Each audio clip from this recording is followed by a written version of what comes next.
The colony on planet Orion had always been a picture of peace. Wide plains stretched out under the glowing sky, and glass domes protected the main cities from the wild winds that sometimes swept across the land. Farms grew strong crops, and families lived without fear of hunger. Children ran through the artificial parks inside the domes, and elders told stories of Earth, the old home of mankind. Generations had grown up believing Orion was their future, and that no danger could reach them in such a distant corner of the galaxy. But one quiet evening, everything changed. The alarm rang through every street and every building. It was a deep rising sound that shook the air and made hearts pound. The people had only heard it once before, during a small meteor storm many years ago. But this time, it was different. This time, the sound did not stop. Lights flashed red across the colony walls, and voices shouted across the system, warning that scouts had spotted something moving in space near the planet. Ships were coming, ships that did not belong to humans. Inside one of the colony towers, a young man named Rian stood frozen as the warning echoed around him. He worked as a mechanic, often fixing the vehicles that carried goods from the farms to the city. He was not a soldier, not a leader, only an ordinary colonist. But even he could feel that this warning was not a small threat. His hands trembled as he looked out the window, past the dome, toward the stars above. He wondered what kind of beings were out there and what they wanted. On the other side of the city, Mara sat in a learning hall, surrounded by children she was teaching. She was calm by nature, always encouraging others to think clearly. But when the alarm began, even her heart skipped a beat. The children looked at her with wide eyes, their laughter gone, replaced by fear. Mara quickly stood and told them not to panic. She guided them to the safe shelter below the hall. But even as she spoke words of comfort, she could not stop the worry in her own chest. For years, she had studied engineering and old star maps. She knew that humans were not the only ones in the galaxy, but she had always hoped no other species would ever find them. That evening, the leaders of the colony gathered in the central hall. The meeting was broadcast across every screen, so every colonist could hear their words. The chief speaker, an older man named Darren, tried to keep his voice strong. He explained that a fleet of unknown ships had entered the system. The scouts who saw them said the ships were large, armored, and moved in perfect formation. They were not traders, not explorers, but something else entirely. Darren assured the people that the defense shields around the domes were strong, and the colony would stand ready. But his eyes betrayed the truth. He was afraid. Rian watched the broadcast with other workers, and he could hear whispers all around. Some thought the visitors might be friendly, others feared they were conquerors. Many remembered old stories from Earth about wars fought against enemies who believed only in strength. The thought of such enemies arriving at Orion made the room heavy with silence. Later that night, Rian found Mara near the shelter where the children slept. They greeted each other quietly, both knowing that neither could rest. The city outside was filled with the sound of marching soldiers and vehicles moving supplies. The two friends had grown up together, and in moments like this, they found comfort in sharing their fears. Rian admitted that he felt helpless, that he had no weapon and no training. Mara told him that survival did not always depend on fighting. Sometimes, survival meant finding a way to outthink the enemy. Together, they walked through the dim streets. Families were locking their doors. Lights in homes were shutting down, and the once lively colony felt more like a shadow of itself. Rian noticed how silence had replaced laughter, and he felt an ache in his chest. This was his home, his world, and now it might be taken away. Hours passed, and then the first images of the fleet appeared on the screens. The ships were black as night, shaped like blades, and countless in number. They moved together like predators, hunting their prey. The gong channels filled with strange sounds, voices that did not belong to humans. The words were sharp and cold, carrying a warning. The beings called themselves the Varan. They claimed that Orion was theirs, that humans were trespassers, and that obedience was the only way to live. The leaders of the colony refused. Orion was their home, their future, and they would not surrender so easily. But the people of the colony knew what this meant. War was coming. As the broadcast ended, Rian clenched his fists. Mara stood beside him, her eyes fixed on the stars above. Neither spoke for a long time. They both understood that life had changed forever. The peace they once knew was gone. The warning was clear. Fear had arrived at dawn, and humanity was no longer safe in its new home. The morning sky over Orion was calm, painted with soft colors from the twin suns. But the peace of that view did not last. People gathered near the domes, their eyes searching upward, waiting for the first sign of the visitors. Children clung to their parents, soldiers lined up with their weapons ready, and leaders whispered plans to one another. The colony had never faced such danger before, and every breath felt heavier than the last. Rian stood among a group of workers, his hands restless at his sides. He had not slept, and his eyes showed the weight of worry. He kept glancing toward Mara, who stood close to the soldiers near the eastern dome. She had been asked to help check the power supply for the shield system. Even in this moment of fear, she moved with steady hands, making sure the defenses were ready. Rian admired her calmness, but deep down, he knew she was just as afraid as everyone else. Then it happened. The sky darkened as shadows swept across the land. One by one, enormous ships descended from the clouds. They were shaped like spears, long and sharp, with glowing red lines across their hulls. The sound of their engines rumbled through the ground, shaking the domes and making people stumble. It was not just one ship. It was many. A fleet large enough to block the suns and turn the bright morning into night. Gasps filled the air. Mothers pulled their children close. Men shouted in anger, and soldiers tightened their grips on their weapons. The Voran had arrived. A voice crackled across the comm system. It was deep, metallic, and carried a tone of command. The words were translated into the human language by the colony systems. The voice declared that Orion was not for humans, that the Varan had claimed it long before mankind ever set foot on its soil. The message was clear: surrender or be destroyed. Inside the command hall, the colony leaders stood before the screens. Chief Speaker Darren responded firmly. His voice was sent to the Varan fleet. He explained that Orion was a human world now, built with sweat and hope, and that they would not leave. The people watching the broadcast cheered softly at his courage, but many could see the fear hidden in his eyes. Refusing the Voran meant inviting war. The Voran did not wait long. Their ships began to move. Beams of energy shot down from the sky, striking the outer shields of the domes. Sparks and flames burst across the protective glass as the shield generators screamed under the impact.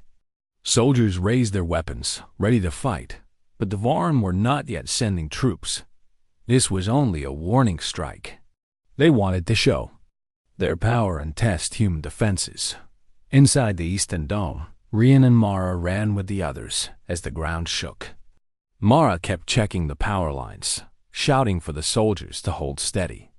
Rian helped move crates of supplies into safe shelters, but every explosion made his hands shake.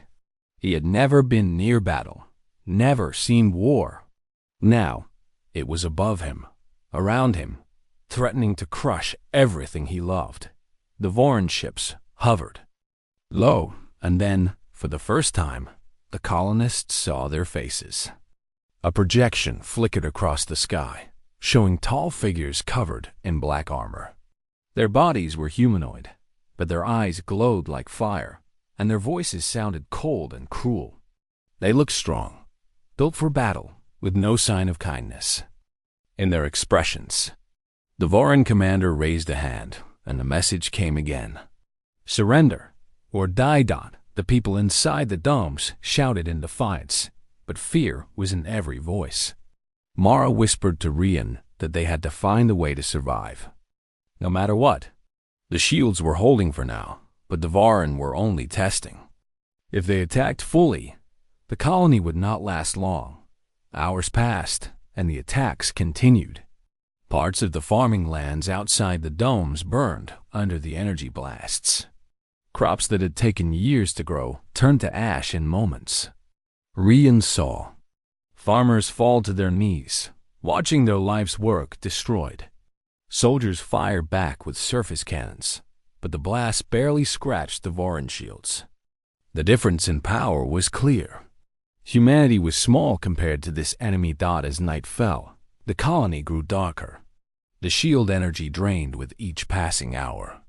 The leaders spoke again to the people, telling them to be strong, to trust in one another, and to believe that humans had faced hardship before and survived. The words gave some comfort, but Rian could see in the eyes of those around him that fear was spreading faster than hope. When the Voran finally pulled their ships higher into the sky, the city was left in smoke and silence. It was not a retreat. It was only the beginning. The Voran had made their point.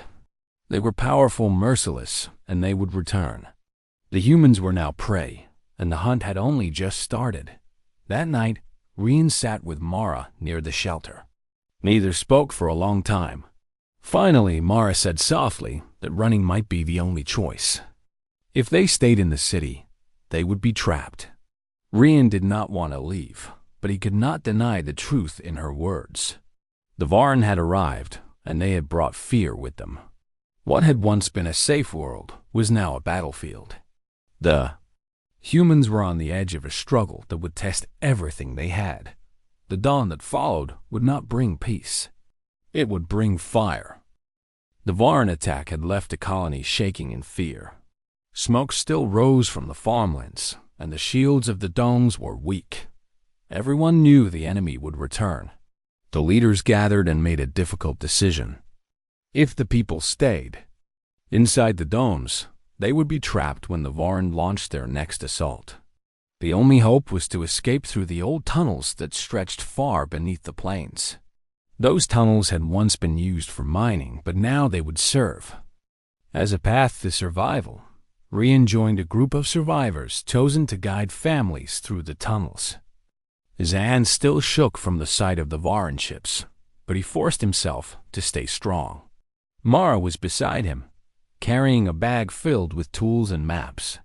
She had studied the old mining records and knew how the tunnels connected across the land.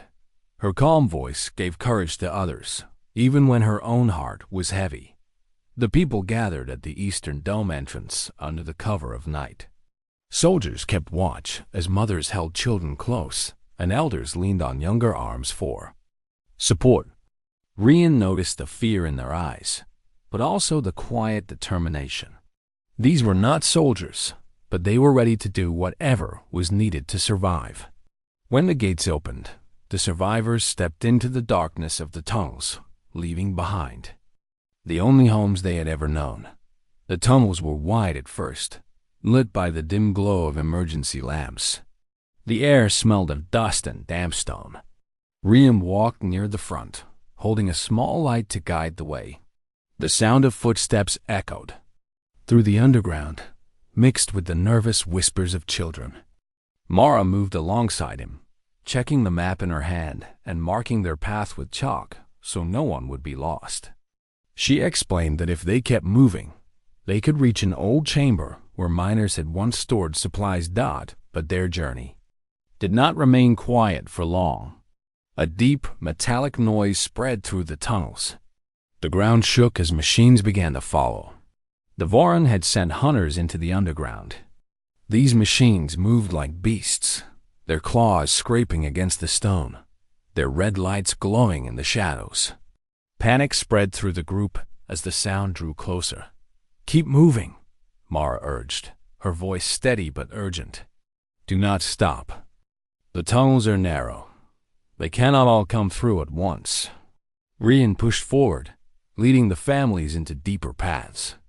His light flickered as the walls narrowed, forcing everyone to walk in single file. Behind them, the hunters roared, sending beams of red light across the stone. The sound of metal tearing against rock made hearts race. Some children cried, and their parents whispered to keep them quiet. Every step felt like a fight against fear itself. At one point, the tunnel split into two. Mara quickly studied the map and pulled Rian toward the left path. The others followed without question. Minutes later, they heard the hunters rushing down the right path, fooled by the echo of footsteps. Relief swept through the group, but they knew the danger was not over. The Varan machines would not stop until they found them. Hours passed as they moved deeper. The tunnels grew colder, the air heavier. Rian's legs ached, but he kept going. He thought about the lives depending on him, and it gave him strength. Mara stayed near the children, telling small stories to keep them calm. Her voice carried a sense of hope, even though fear still lingered in her own chest. Then, something unexpected appeared. On the tunnel walls, they found carvings. Strange symbols, shaped like circles and lines, glowed faintly under the light. The marks were not human. Mara touched the carvings and whispered that another species must have once lived here long before humans arrived. The thought surprised the group. If another people had resisted the Varan in the past, perhaps there was a chance for humans to. To the same dot, the carvings seemed to guide them. Following the marks, they entered a wide chamber hidden deep beneath the ground. Inside, they found broken machines covered in dust. Old tools, rusted weapons, and stone tablets filled the room. It was clear this place had once been used as a shelter or stronghold. The survivors looked around in silence, realizing they had stumbled upon something far greater than an empty mine. This was the memory of another fight, one that might hold answers. For the first time since leaving the dome, hope sparked in their hearts. Mara studied the old machines with keen eyes, her hands brushing across the strange designs. She told the group that these machines might still be repaired with effort. Rian, though exhausted, felt a surge of determination. If others had resisted the Varan before, then humans could resist too. They were no longer only running. They were searching for strength. Yet the sound of the hunters returned, faint but growing louder. The Varan were still close. The survivors tightened their hold on their children and prepared to move again. But now, their fear was mixed with a new fire. The chase was not over, but the discovery of the old carvings had given them something greater than fear. It had given them purpose. As they left the chamber and pressed deeper into the unknown tunnels, Rian whispered to Mara that they would not just survive. One day, they would fight back. Mara looked at him, her face lit by the glow of the carvings, and nodded. The Varan thought humans were prey, but they were wrong. The chase had begun, and humanity was not ready to give up. The survivors walked deeper into the tunnels, their footsteps slow and heavy. The glowing carvings on the walls faded as they moved forward, leaving them in near darkness once again. Rian held his small light high, and Mara followed with the old map clutched tightly in her hand. The group behind them stayed close together, afraid of the hunters that still searched the tunnels. Every echo made hearts jump, but they pushed on, knowing they could not turn back. After hours of walking, the path opened into a wider passage. The air was cold, but it carried a faint breeze that hinted at open space ahead. Hope stirred among the people. When they finally reached the end, they stepped into a vast underground chamber unlike anything they had ever seen. The roof stretched high above, supported by stone pillars carved with strange shapes. Metal structures, broken but still standing, lined the walls.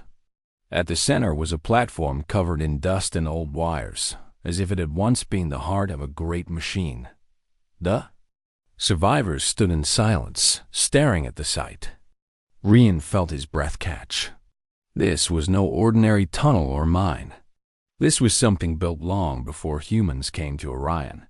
Mara's eyes lit with curiosity as she stepped forward. She ran her hand across the surface of the platform, brushing away layers of dirt. Symbols carved into the metal glowed faintly under her touch, as if they had been waiting for someone to return. "This is not just a chamber," Mara whispered. "This is a base. Someone built this to resist the Vorin." Her words sent a shiver through the group. The elders exchanged looks of wonder, while the younger ones felt a spark of courage. If another people had once fought the Vorin here, perhaps they had left behind more than just ruins. The survivors spread out, carefully exploring the chamber. Some found broken weapons, shaped differently than human tools, but still recognizable as arms. Others discovered crates filled with crystals that glowed softly, their energy still alive after all these years. Mara examined the panel on the far wall, her fingers moving across the symbols. With a small spark of light, the panel came alive, and a dull hum filled the air. Old machines stirred, their gears grinding slowly as if awakening from a long sleep. Rian hurried to her side. "Can you make it work?" he asked, his voice filled with both fear and hope. "Maybe," Mara replied. "They are damaged, but not beyond repair. If we can restore even a part of this base, it could give us tools to survive." The group gathered close, their tired faces glowing in the soft light of the machines. For the first time since the attack, they felt something stronger than fear. They felt the possibility of fighting back. Rian volunteered to search the far corners of the chamber for anything useful. With a small team, he found an archive room filled with stone tablets and glowing screens. The records were written in the same strange symbols carved on the walls, but some of the screens displayed images. They showed battles fought long ago, between armored warriors and the Vorin. The lost race had resisted with courage, building machines and weapons in these very tunnels. Though they had fallen, their story was left behind like a message to anyone who came after. When Rian returned with this knowledge, the survivors grew silent. They realized they were not the first to face the Vorin. Others had stood where they stood now. Others had fought, even when hope was small. That thought gave them strength. Mara worked through the night with the help of a few skilled hands. She repaired wires, replaced crystals, and carefully studied the glowing symbols. Slowly, the machines began to function. Dull lights turned brighter, and one of the panels projected a map of the tunnels.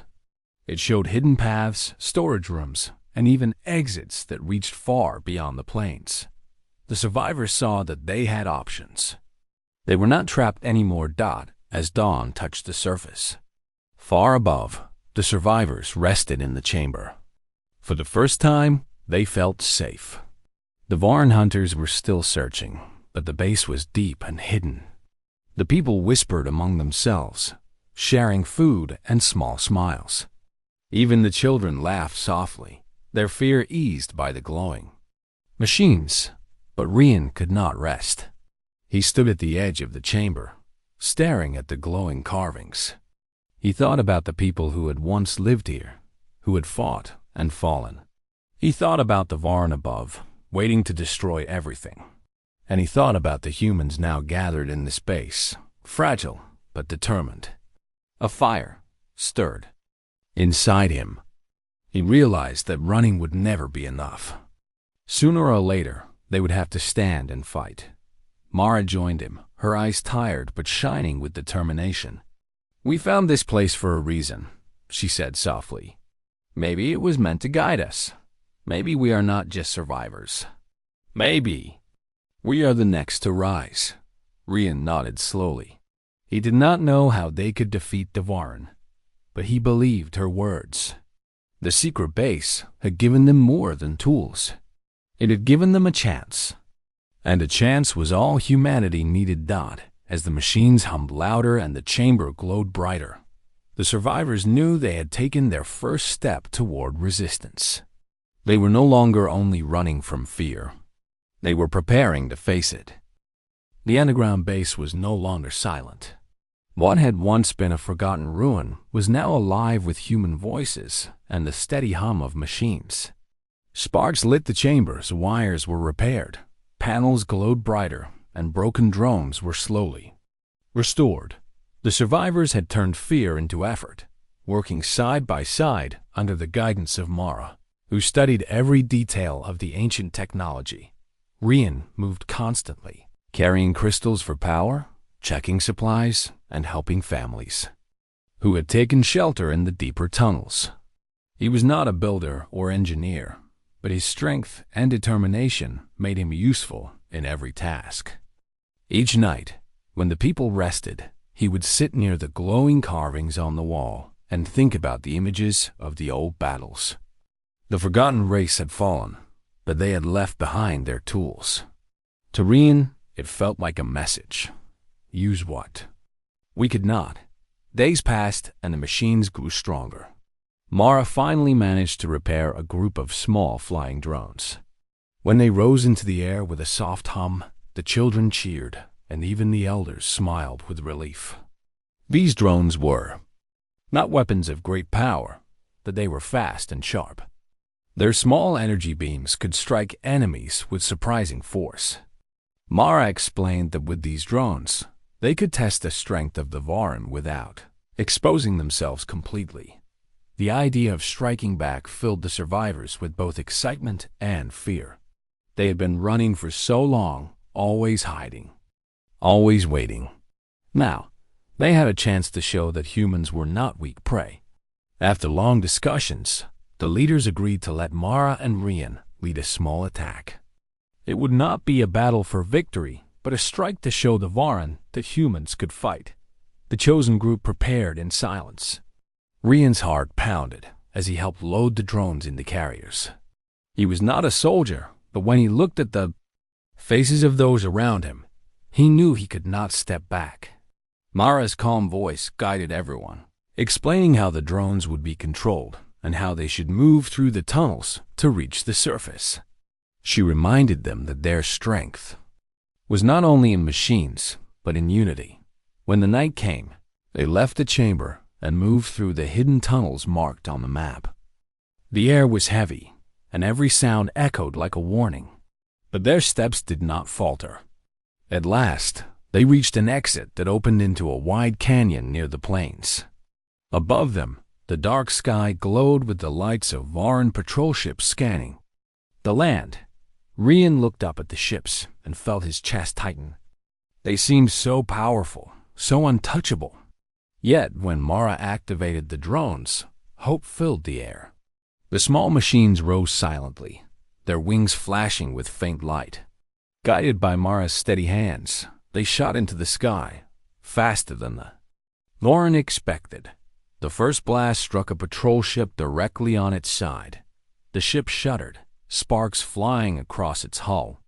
Before the Varan could react, two more drones attacked, their beams cutting through the outer armor. The patrol ship spiraled downward and crashed into the plains with a roar. The ground shook, and fire lit the night sky. Gasps of disbelief spread through the human group. For the first time, they had brought down a Varan ship. The feeling was overwhelming fear turning into strength, despair into courage. Rian shouted for the group to stay hidden while Mara sent the drones toward a second ship. The Varan fired back, but the drones moved too fast, weaving through the beams. Another strike hit, and a second ship fell, crashing into the fields that had once grown crops. The humans watched with wide eyes as victory filled the air. Cheers broke out, not of triumph, but of survival. The Varan were not invincible. They could be beaten, but the celebration was short. The fleet above reacted quickly. Larger ships turned their weapons toward the canyon, blasting the ground with beams of fire. Rocks tumbled, dust filled the air, and the tunnel shook. Rian pulled survivors into cover, shouting for them to retreat back underground. Mara guided the drones to cover their escape, striking at the Voron to distract them. The group ran through the tunnels, their hearts racing. Behind them, the earth rumbled as the Voron continued their furious bombardment. Yet when they finally returned to the base, the people did not feel defeated. They had lost nothing. Instead, they had gained something greater than safety. They had gained belief. That night, the survivors gathered in the chamber, their faces glowing in the light of the machines. The story of the strike spread quickly. Families whispered to one another that humans had brought down Voron ships. Children repeated it as if it were a tale of heroes. Even the elders, who had once doubted survival, looked stronger. Rian stood at the edge of the platform, his chest still burning from the run. Mara joined him, her face tired but filled with quiet pride. "We showed them today," she said softly. "They know we are not weak." Rian nodded, his eyes fixed on the glowing map of the tunnels. "This was only the beginning," he replied. "If we can fight once, we can fight again. And one day, we can win." The survivors slept that night with a new fire in their hearts. For the first time since the Voron arrived, they dreamed not of fear, but of freedom. The strike against the Voron had changed everything. For days, the survivors in the hidden base spoke of nothing else. The news spread from tunnel to tunnel, and every colonist who had once lived in fear now carried a spark of hope. The Voron had fallen from the sky, their ships broken by human hands.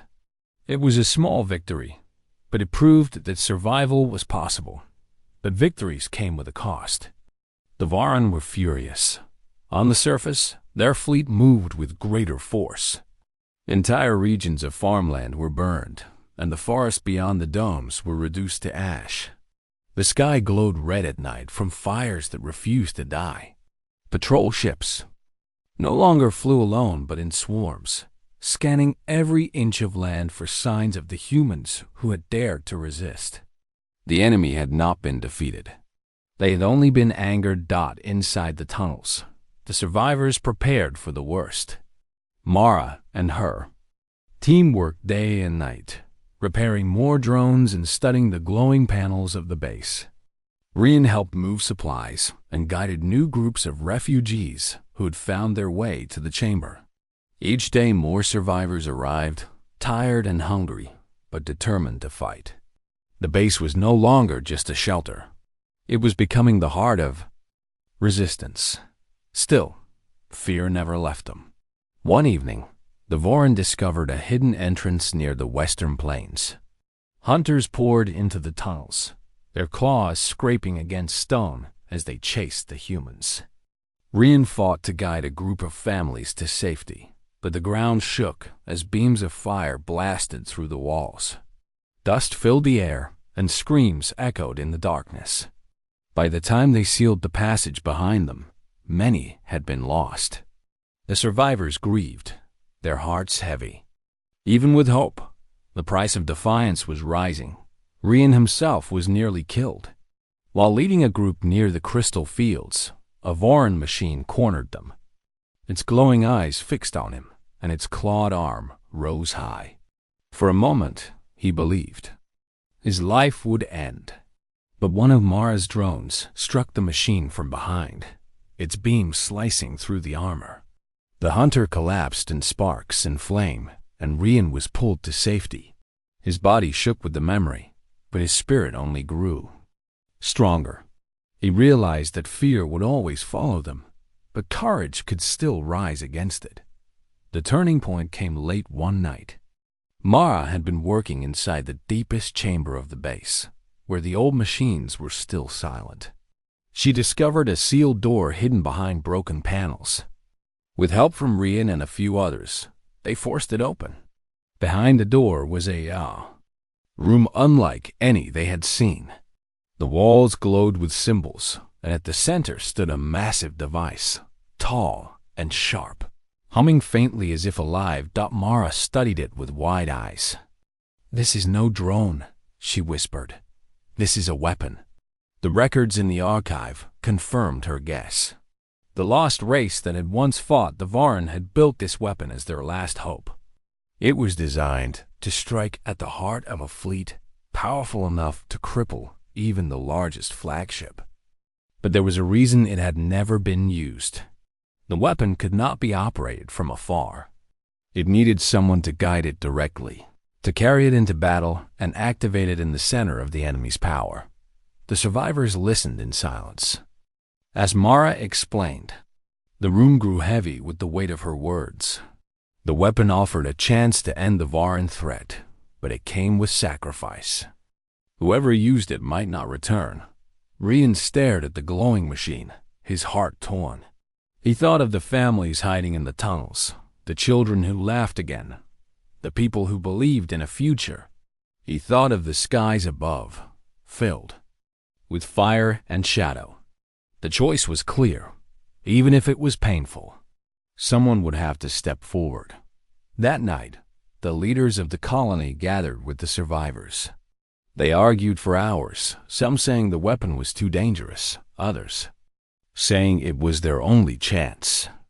In the end, silence filled the chamber as all eyes turned to Rian. He had no great rank, no title, yet he had been there since the beginning. He had led families through the tunnels, faced hunters with bare courage, and stood beside Mara in every trial. Mara's eyes met his, filled with fear and unspoken words. She did not want to lose him, but she understood the truth. Humanity could not hide forever. They had to strike at the heart of the Varan, or they would be hunted until none were left. Rian placed his hand on the glowing weapon. Its surface pulsed with light, as if recognizing his decision. He spoke quietly, but his words carried through the chamber. "If this is the only way, then I will go." The survivors bowed their heads, not in sorrow but in respect. They knew the path ahead was dangerous, but they also knew it was the path of courage.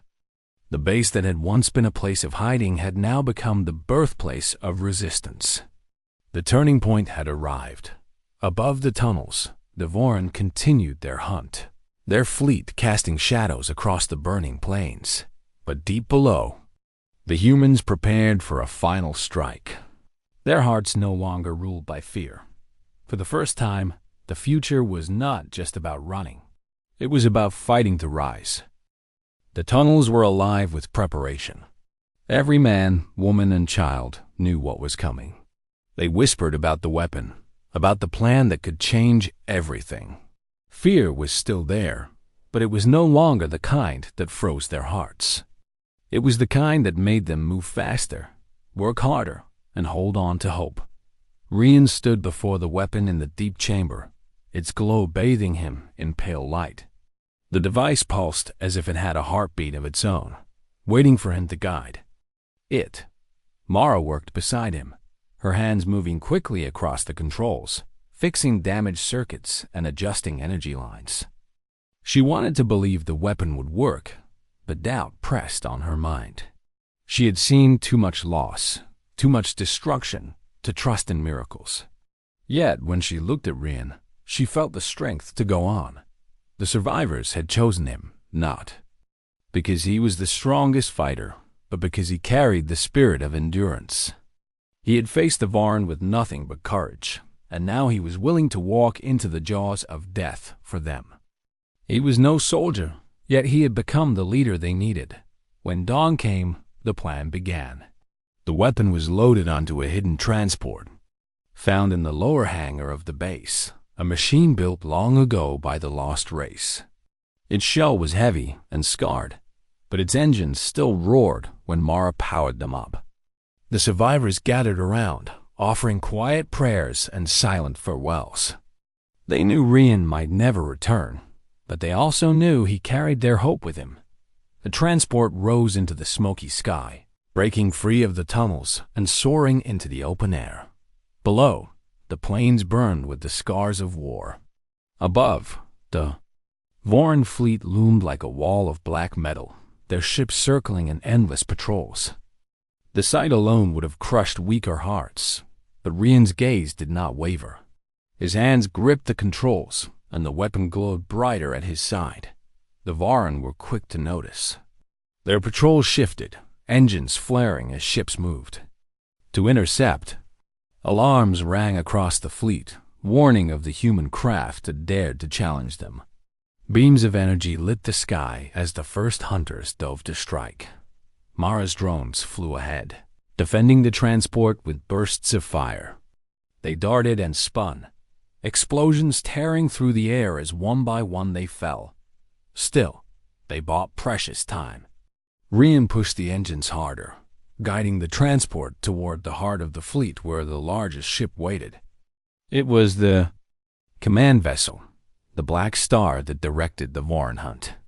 To strike it would mean to cut the enemy's strength at its root. Inside the transport, the weapon hummed louder. The walls shook as blasts rained down around them. Metal screamed. Panels cracked, but Rian did not slow. His voice was steady as he spoke into the comm. Hold them as long as you can. We only need one chance. The drones answered with silence, but their sacrifice spoke louder than words. One by one, they gave their lives to shield the path. Behind him, in the tunnels, the survivors listened with tight chests, each explosion echoing in their ears. At last, the transport broke through. The command ship loomed ahead, its surface glowing with thousands of lights, its shadow stretching across the land below. Rian's eyes narrowed. This was the moment. The weapon's controls unfolded before him, glowing brighter than ever. The device seemed almost alive, guiding his hands as he prepared the final sequence. The power inside it was immense, enough to tear through the heart of a fleet. But it also demanded everything from the one who carried it. Mara's voice broke through the comm, filled with fear.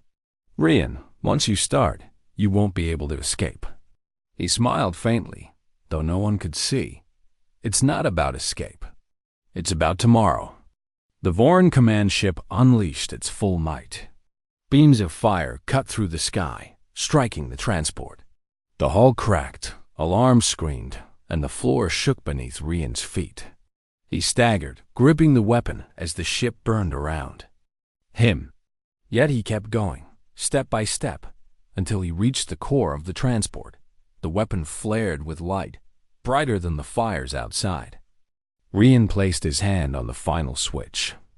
He closed his eyes and thought of the survivors below, of Mars' determined gaze, of the children who deserved a world free of fear. Then he activated it. The sky split with light. A burst of energy erupted, blinding and pure, spreading outward. In a wave that shook the heavens, the Varan ships closest to the command vessel were torn apart instantly. Fire consumed the fleet as the energy spread further, ripping through engines, weapons, and hulls. The command ship itself cracked down. The middle, its lights fading before it shattered into burning fragments. On the ground, the survivors watched the sky ignite. For a moment, they feared it was the end of everything. But when the fire cleared, they saw the truth. The Varan fleet was broken. The hunters were gone. The sky, once filled with shadows, now carried only the rising sun. Silence fell in the tunnels. Then cheers erupted, echoing through the stone, spreading from one chamber to another until the entire base thundered with voices. Humanity had struck back. They had survived. But Rian did not return. The transport had vanished in the explosion, consumed by the light. Mara stood at the entrance of the tunnels, her eyes fixed on the sky, tears tracing her face. She wanted to believe he had somehow lived, but deep in her heart she knew his sacrifice had bought their freedom. Still, his spirit lived on. The survivors would rebuild, not as fugitives but as people who had earned their future. They would tell stories of the man who had faced the dawn of fear and turned it into the dawn of hope. And so, on that day, humanity rose from the shadows. They were no longer on the run. They were free.